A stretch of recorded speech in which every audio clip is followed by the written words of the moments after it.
Hoje temos o barulho de uma chuvinha ao fundo, mas vamos seguir na nossa missão de produzir conteúdo para as nossas redes sociais.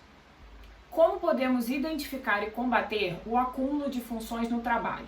Isso é muito comum nos dias de hoje, pois as empresas buscam cada vez mais a redução de custos e acabam fazendo com que seus trabalhadores acumulem diversas funções e tarefas que poderiam ser desempenhadas por mais de um cargo na empresa. A função seria um conjunto de atribuições determinadas para o desempenho de uma atividade profissional. A definição das funções específicas pode estar determinada numa convenção coletiva de uma categoria profissional, ou no contrato de trabalho, ou até mesmo em algum diploma de curso técnico ou de alguma atividade específica.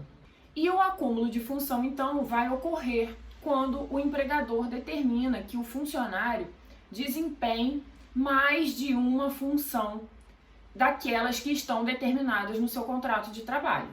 E basta você desempenhar uma outra função para a qual você não foi contratado uma única vez? Não.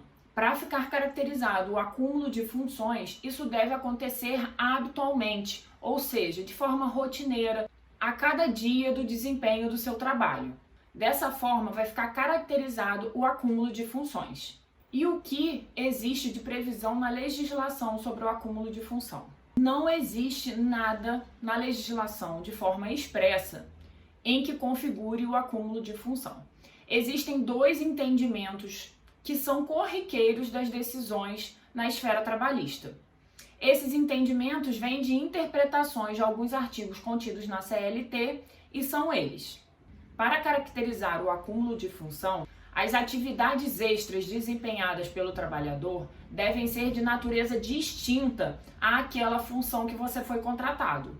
Assim, diante das tarefas estipuladas no contrato de trabalho para o qual você foi contratado, as tarefas extras devem ser muito distintas e alheias a tudo que está previsto no seu contrato de trabalho.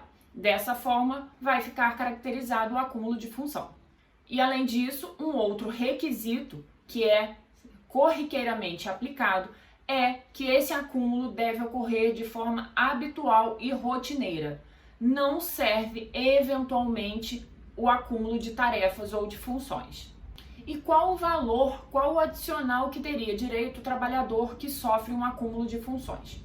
Como eu já falei, não existe uma previsão na CLT, que disponha expressamente sobre esse caso. Então, existe uma construção jurisprudencial em que o adicional pode variar de 10% a 40% do valor do salário. Isso só vai ser definido de acordo com o caso concreto. Existem aí artigos análogos que falam aí desses percentuais de 10% a 40%. Por isso, o seu pedido numa eventual ação trabalhista deve estar entre esses percentuais. Eram essas as considerações que eu tinha para fazer sobre o acúmulo de função.